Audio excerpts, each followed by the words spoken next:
안녕하세요. 맑은 하천 지킴이입니다. 맑은 하천을 지키기 위해서는 여러 가지 모니터링 활동을 하는데요. 모니터링이라는 말은 어떤 대상을 지속적으로 관찰하여 혹시 이상한 변화가 있는지 알아보는 것을 뜻합니다. 예를 들면 하천의 물 흐름이 어떤지, 어떤 구조물이 있는지 그런 것들을 관찰하는 것을 물리 모니터링이라고 하고요. 하천에서 서식하는 동식물이나 먹이사슬 등을 관찰하는 것은 생태 모니터링. 하천물이 깨끗한지 오염되었는지를 알아보는 것을 수질 모니터링이라고 합니다. 보통 물이 깨끗하냐 아니냐를 이야기할 때 여긴 1급수다, 2급수다 이렇게 표현하기도 하는데요. 이번 시간에는 하천의 수질을 평가하는 기준에는 어떤 것들이 있는지, 우리가 직접 해볼 수 있는 방법은 어떤 것이 있는지 알아보겠습니다. 맑은 하천을 지키는 모든 활동에서 가장 중요한 것은 안전입니다. 첫째, 하천 활동은 야외에서 진행되므로 가능한 긴 팔, 긴 바지, 운동화, 모자 등을 착용하는 것이 좋습니다. 둘째, 물에 들어가거나 수질 검사를 할 때는 반드시 선생님의 안내에 따라 안전하게 진행합니다. 특히 수질 검사용 시약들은 화학약품이므로 가능한 어린이들의 손에 닿지 않도록 뚜껑을 꼭 닫고 적절한 보호 장갑이나 보호용 안경을 착용하면 좋습니다. 셋째, 시약이나 실험기구를 가지고 함부로 장난치지 않도록 하고 혹시라도 시약이 눈에 들어갔을 경우에는 즉시 깨끗한 물로 씻어내고 선생님에게 알린 후 병원에 문의하도록 합니다. 넷째, 실험에 사용한 물은 준비해간 폐수통이나 물가에서 멀리 떨어진 곳에 버립니다. 가장 기본적인 수질 모니터링 방법은 눈으로 보고 코로 냄새를 맡는 것인데요. 관심만 있다면 시민 여러분 누구나 할 수 있겠죠? 일단 하천물이 탁해서 더럽게 보이거나 나쁜 냄새가 나면 오염되었다고 합니다. 자연은 스스로 깨끗해지려는 능력을 갖고 있어서 만약 조금만 오염됐다면 어느 정도 시간이 지나면 깨끗해지는데요. 이런 것을 자정작용이라고 합니다.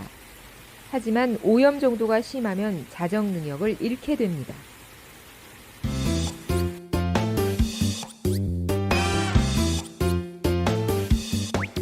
하천을 오염시키는 원인은 우리가 머리를 감거나 빨래, 설거지 등 일상생활에서 사용한 생활화수, 소나 돼지 등 가축을 키우는 과정에서 나오는 축산폐수, 공장 등에서 나오는 산업폐수 등입니다.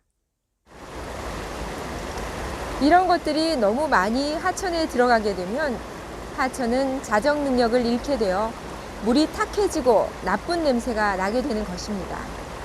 하천이 오염되면 하천과 그 주변에서 살아가는 모든 생물들이 피해를 입게 되기 때문에 하천이 오염되지 않도록 지속적으로 모니터링을 하는 일은 매우 중요한 활동입니다.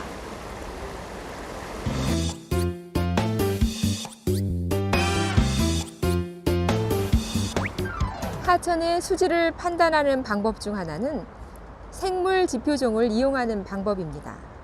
어떤 생물들은 특정한 환경이 아니면 살지 못하는 특성이 있습니다. 예를 들면 버들치나 열목어가 살고 있다면 1급수다, 아주 깨끗한 하천이다 라고 하는 거죠. 이렇게 환경오염의 기준으로 삼는 생물을 생물지표종이라고 합니다. 1급수 물은 굉장히 맑아서 바닥에 깔린 자갈 등이 그대로 보이고 냄새도 거의 없습니다. 세곡천에서는 다슬기를 볼 수 있는데요. 다슬기나 쉬리, 갈견이도 상당히 깨끗한 물에 사는 지표종이라고 하니 세곡천 수질은 상당히 좋다 하고 평가할 수 있겠습니다. 다슬기는 주로 하천의 물이 깊고 물살이 센 곳에서 바위 틈에 무리 지어 산다고 하는데요. 다른 물고기는 구별하기 어렵지만 다슬기는 비교적 알아보기 쉬우니까 하천의 수질을 모니터링할 때 다슬기가 사는지 눈여겨보면 좋을 것 같습니다.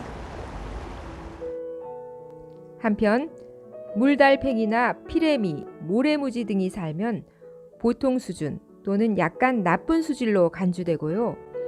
붕어, 잉어, 미꾸라지, 실지렁이 등이 살면 상당히 혼탁한 물로 간주됩니다. 그런데 물속을 자세히 관찰하거나 물고기를 채집하기 전에는 하천에 어떤 물고기가 사는지 알기 어렵고, 또 물고기를 보더라도 잉어나 미꾸라지처럼 많이 알려진 물고기 외에는 버들치인지 피래미인지 모래무지인지 구별하기도 쉽지 않지요. 그래서 수질을 모니터링을 하는 두 번째 방법은 하천에 물을 떠서 화학약품을 넣어 변화를 검사하는 수질 검사가 있습니다.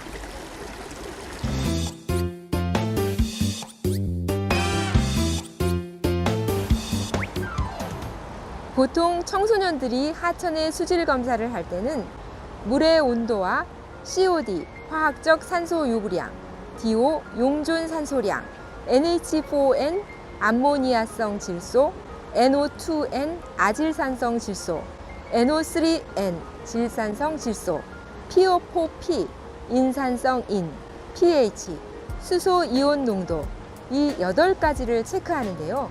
본격적으로 수질 검사를 하기 전에 가장 먼저 할 일은 검사 기록지 작성입니다. 수질 검사에 참여한 사람이 누군지, 언제 어디서 했는지 기본적인 사항을 먼저 기록합니다. 핸드폰에 날씨를 검색해서 실험 당일의 기온도 기록해두면 좋습니다. 첫 번째, 물의 온도. 물의 온도는 하천의 상태를 측정하는 중요한 성질 중 하나로 반드시 현장에서 측정하여 기록합니다. 시험관에 하천에 물을 담고 온도계를 시험관에 넣은 후 어느 정도 시간이 지나 온도계가 더 이상 움직이지 않으면 온도를 기록합니다. 주변의 온도에 따라 체온이 변하는 물고기에게 수온은 아주 중요한데요. 물의 온도가 높아지면 산소가 부족해져서 산소 결핍으로 물고기가 죽기도 하고요. 동해에서 명태가 사라지고 조기어장이 서해에서 남해로 이동하는 것처럼 물의 온도는 물고기들의 서식처를 바꾸어 생태계 변화를 일으키는 중요한 요소입니다.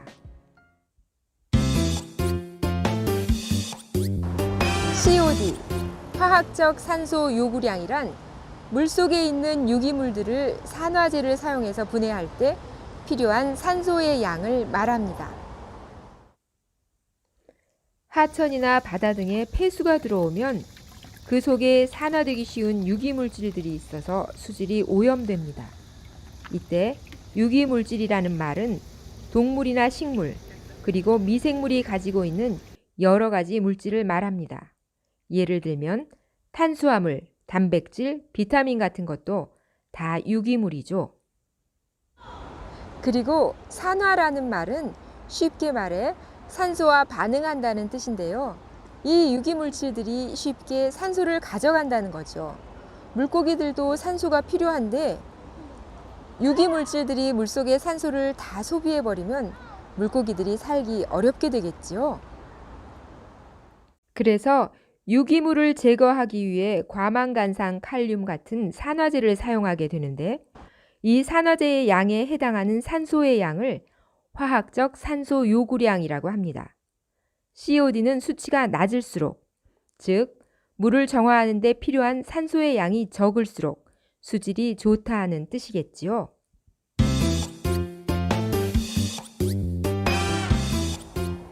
DO는 용존산소라는 말인데요. 물이나 어떤 용액 속에 산소가 녹아있다, 섞여있다 라는 뜻입니다. DO는 COD와는 반대로 수치가 높을수록 수질이 좋다는 뜻입니다. 땅 위에 사는 사람이나 동물, 식물들이 공기를 호흡하는 것과 마찬가지로 물속의 생물들도 물속에 녹아있는 산소를 이용하여 호흡을 하기 때문에 용존산소는 수중생물에게 필수적인 요소입니다. 물속의 오염물질을 분해하는 미생물도 이 용존산소로 호흡하는데요. 만약 용존산소가 부족하게 되면 오염물질을 제대로 분해하지 못하게 되므로 용존산소의 양은 수질 오염과 밀접한 관계가 있다고 할 수 있습니다.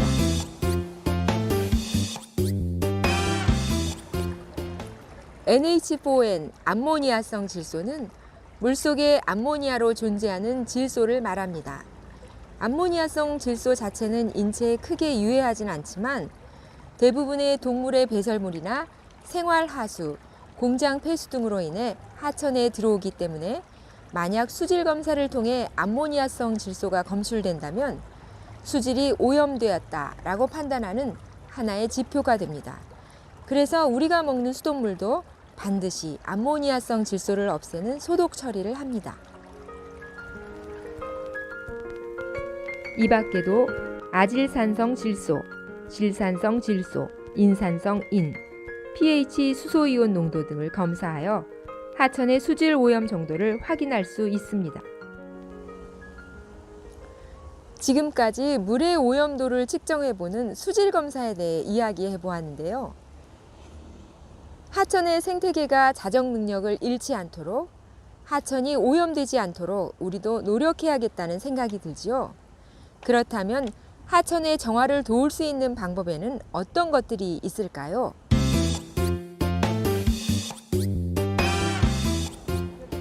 EM이라고 하는 것은 유용한 미생물이라는 뜻입니다. 주로 광합성 세균이나 유산균, 효모균 같은 좋은 미생물의 힘을 빌려 물질이 썩는 것을 막고 물이나 토양을 건강하게 만들어준다고 알려져 있습니다. 보통 EM 용액을 그대로 하천에 뿌리지 않고 황토흙에 EM 용액을 섞어 일주일 이상 발효시킨 흙공을 하천에 던져주는데요. 흙공은 바닥에 가라앉아 서서히 물에 녹으면서 하천이 정화되는 것을 도와줍니다. 지금까지 하천 모니터링에 대해 이야기해 보았는데요. 항상 하천에 관심을 갖고 지켜보는 것이 중요하다. 평소에 세제, 샴푸, 린스를 적게 쓰는 것은 맑은 하천을 지키는 중요한 실천임을 꼭 기억해 주세요. 감사합니다.